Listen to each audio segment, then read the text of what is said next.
Hey everybody, so we are finally going to be talking about how to graph exponential functions. Now the first thing that I need you to write down on this is very, very important. I want you to highlight it.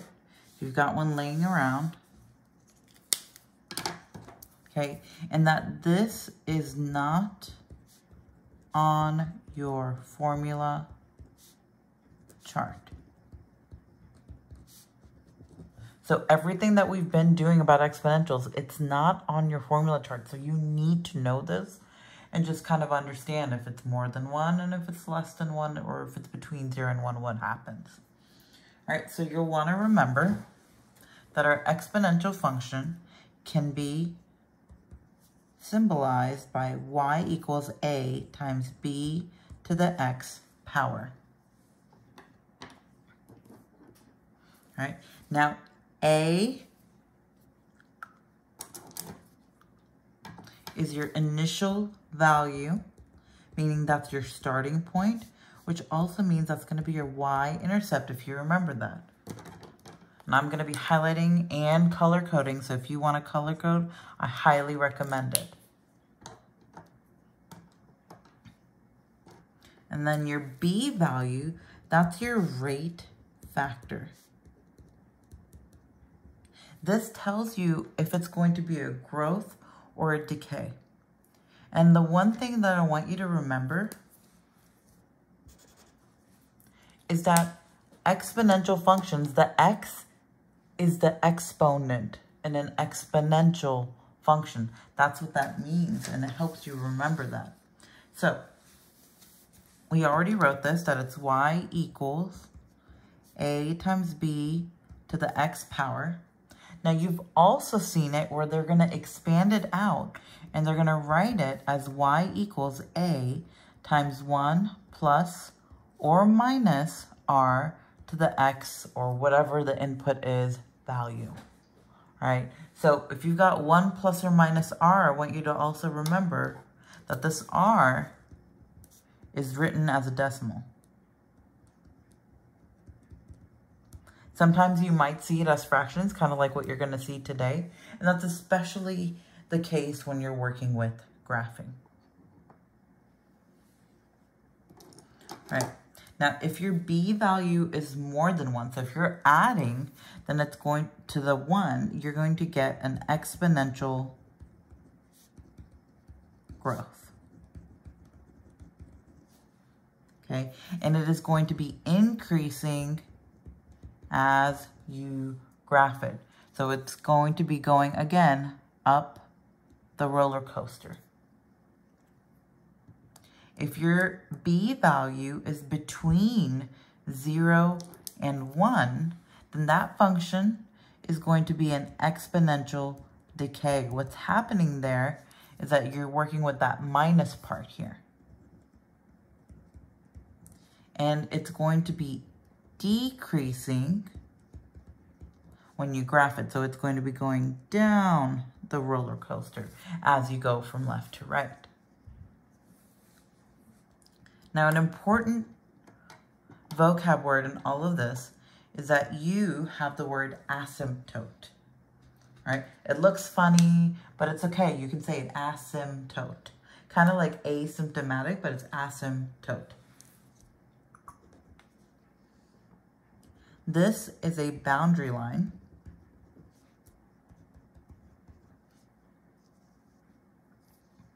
that the graph and the data of that graph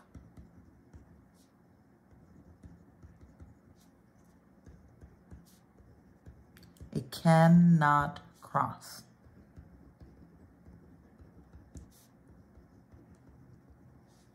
Now, in Algebra 1, that's going to be the case. And it'll look like it's getting really close to that line. But it's not. It's like barely just like, not touching you. Kind of like that younger sibling that you might have in mind, that they're always just like, I'm not touching you. That's what that exponential function is doing to the asymptote. All right, so we are going to go ahead and use our function to help us graph all of this. We're also going to be using our handy dandy calculator, And I've got my TI-84 Plus Color Edition. You don't have to have the Color Edition. All right, so first thing I always like to do is I like to label what my A value is and what my B value is. My A value, well, that's a 1. Because this is really saying 1 times 2 to the x power. And that means my B value is going to be a 2. That can tell me a couple of different things. My B value right here tells me if it's a growth or a decay. That 2 is going to be a growth because it's more than 1. So you just answered one of the questions that I asked you. That's how easy this is. All right, your A value, remember, that's your initial value or your y-intercept. So you're going to write that y-intercept in. Now, that's about all you can grab from this. What you can do is kind of plug your x value into the equation. And what I'm going to do is I'm going to go ahead and make a table.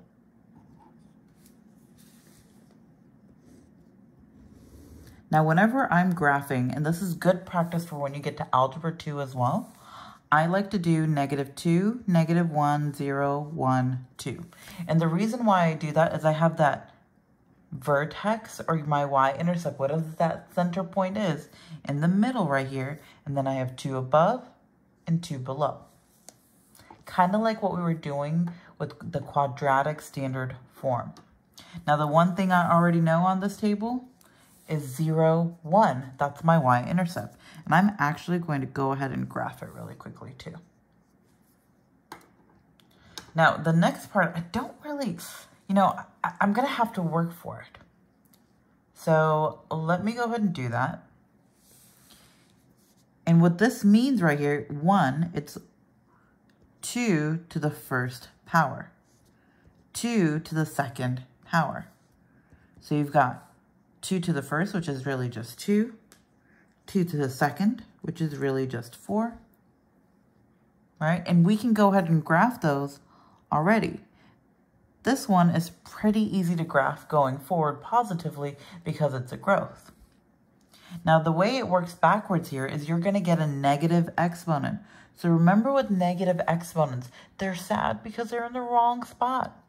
A negative exponent gives you a reciprocal. So when you've got 2 to the negative first, you get 1 over 2 to the first. When you've got 2 to the negative second, that's 1 over 2 to the second. And then you get 1 over 4 and 1 over 2. Right? They're just reciprocals right here. It's kind of mirroring it and symmetrical, but it's flipping it.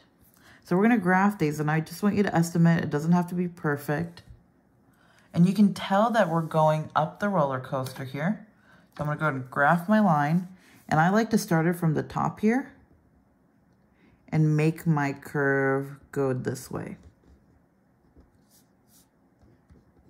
Now you'll notice that I'm almost touching the x-axis here, right? And even if we plug this into our calculator, so let's do that, you'll see that these points are getting exponentially closer and closer to 0, but they won't touch it. At one point, your calculator will be like, I can't do this anymore, and it'll type 0. It's lying to you. All right, so we've got y equals, we're going to type in 2 caret button right here to the x power. Remember to always use this for x. And we're going to look at the table. So you're going to do second graph to activate that blue and get to the table. Now check that out. 0, 1, 1, 2, 2, 4, which is what we're going. And look, it's getting bigger and bigger and bigger. It's doubling every time. But let's go backwards. And it's going to be halving it now. And we keep going and going, and look, it's getting smaller. And the more I go back, it's getting smaller, and it's using scientific notation at this point. And if we look at our graph, by just clicking the graph button, notice it looks like it's a 0. But if we hit the trace button, check your x value out here and your y value. Your x value is getting bigger and your y value is getting closer and closer to 0, but it's not actually 0. So what we can do from all of this is the first thing that we want to do is put in our asymptote here of y equals 0. And I like to draw a dashed line so I remember that that's my boundary. That's what it's trying to touch, but it can't. And that's going to help me write my range. Remember, you're going to start it from the bottom. So that means this is 0. And we're not going to draw a line under because notice it's a dotted line. Started from the bottom. Now we're here. We hit the arrow, so it's going to be an infinity. One infinity, one more way to write it. We're going to write it with y as greater than 0 for our range. Now you've got your domain, and you're going to go from left to right. So when you come from the left, you hit infinity. That's going to be a negative infinity. When you come from the right, you also hit a arrow, which means it's going to be a positive infinity. That means your domain for this can be written 2 different ways, 2 infinities, 2 more ways to write it, so that we're going to write all real numbers. And I'm just writing the symbol in there for you, right? You can write out the words and say that it's all real numbers, if you'd like, whatever you want to. Now, I want you to know that for the most part, any exponential function, and frankly, even a quadratic, they are going to be all real numbers in Algebra 1, unless if we're dealing with a real world problem. And for the most part, your range and your asymptote here in exponential functions in Algebra 1 are going to stay the same until you get to Algebra 2. So now let's try this one. We're going to move a little bit faster now. And I'm going to label my A value and my B value. You'll notice my B value is 1 over 4. That means that it's between 0 and 1, so it's going to be a decay. And my A value, well, there's a 1 right there that I'm multiplying it by. So I don't want to sit here and try to figure out what all of that is. What I can do is set up my table and get it ready. Can also answer any questions that I already can figure out. So for example, I can already tell that my y-intercept is going to be 0, 1. All right. So we're going to plug it into our calculator. And I'm going to type it in exactly like it's shown. If your calculator doesn't need parentheses anymore, it'll fix it for you. So you're going to do parentheses. And then in order to put it in as a stacked fraction, remember you're going to do alpha, the green button, y equals.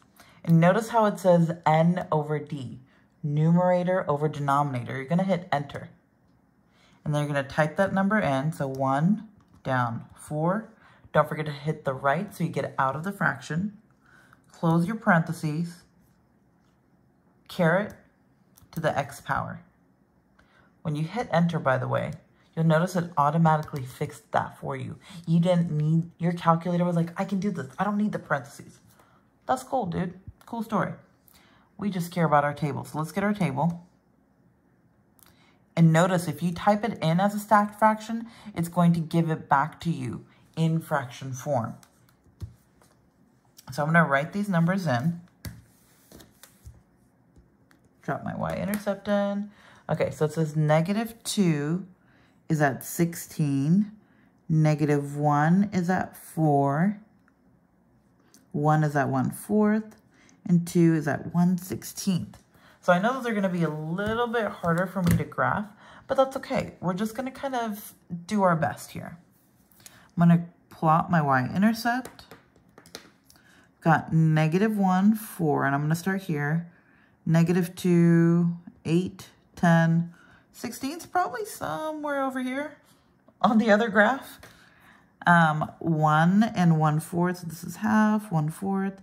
This is getting closer and closer to 0 here. So that means we can also fill in our asymptote of y equals 0. That asymptote, you'll notice, helps me determine our range.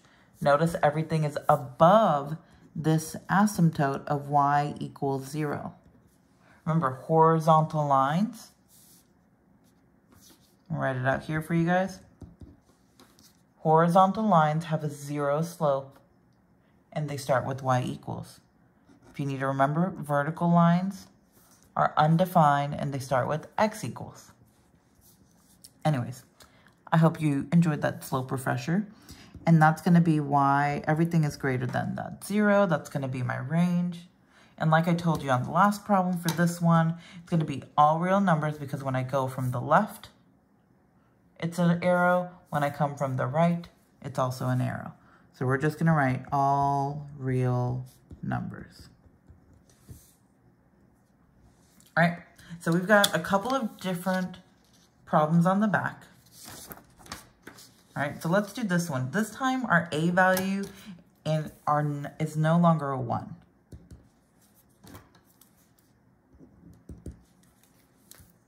All right, so we're gonna do number 3 first. We're definitely gonna use our calculator. You get to use it, so do it.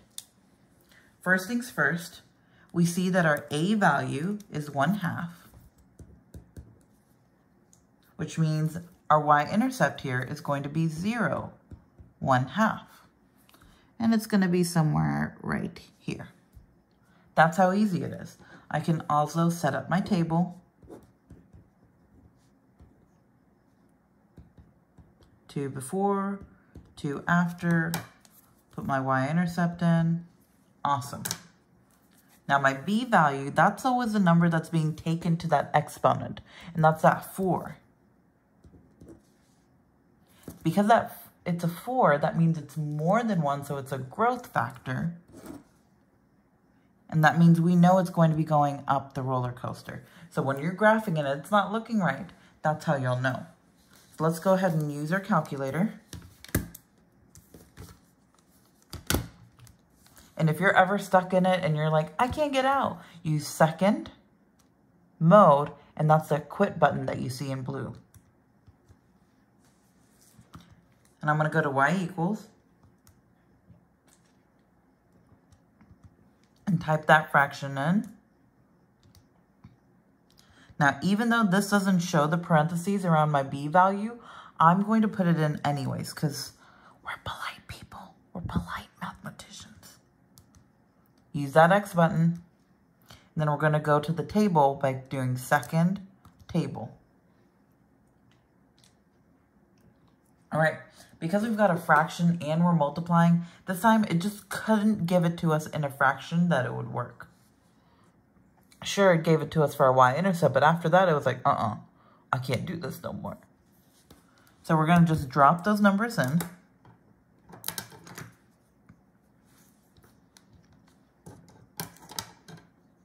All right, and I've got 2 and then 8, and then I've got 0.125, which is an eighth. And then 0.0313, I don't know. It's almost that's the equivalent of like 3 pennies. So we're gonna try to graph that. But you can see it's getting so much closer to 0, so much faster in this one. So we've got 1, 2, and you'll notice I'm starting with my easier to work with numbers on this, aka my integers. And then 0.125, and then sure, we'll assume that's 0.033. Start from the top of your curve.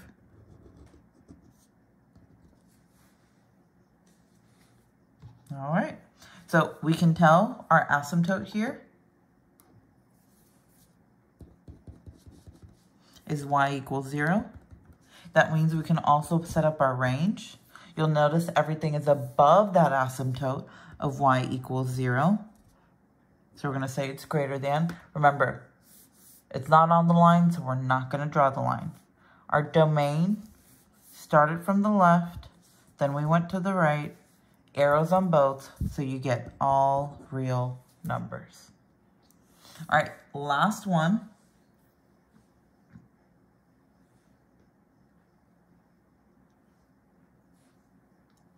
And I'm going to go ahead and have you guys Tell me your A value and your B value.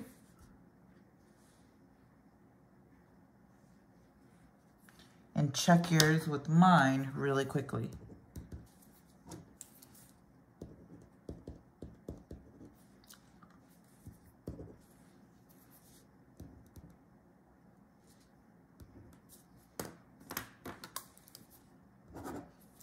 All right, so you should have determined that it's a decay because of your B value.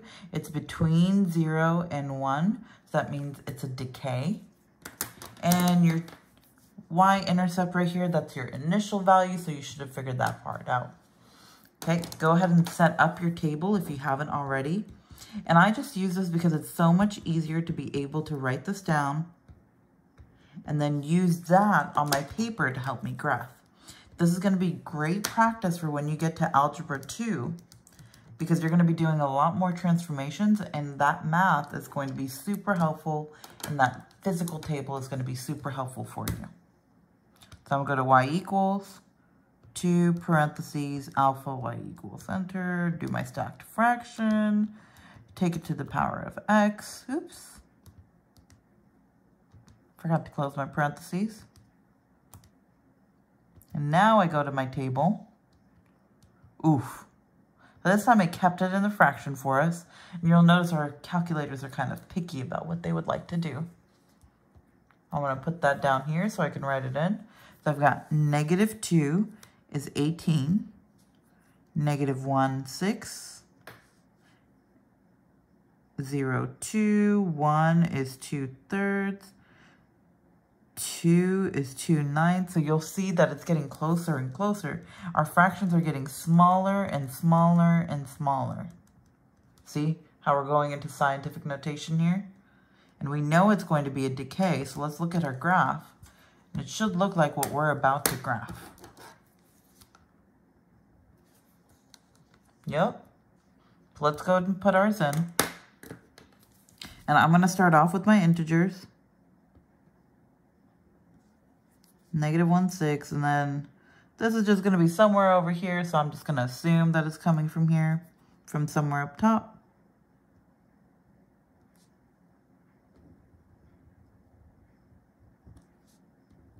Now, of course, you can extend it all the way out, as you probably should.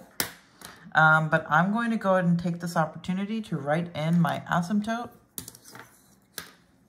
And we'll see that it's y equals 0 because it's approaching 0 super quickly. Everything is above that value. When I come from the left, I'm hitting an arrow. That means it's going to keep going to the left. So that's a negative infinity. When I come from the right, I hit an arrow again. That's a positive infinity. 2 infinities, 2 more ways to write it. And you are set. A quick note that I do want you to write in at the bottom of your paper right here is something that you guys forget often.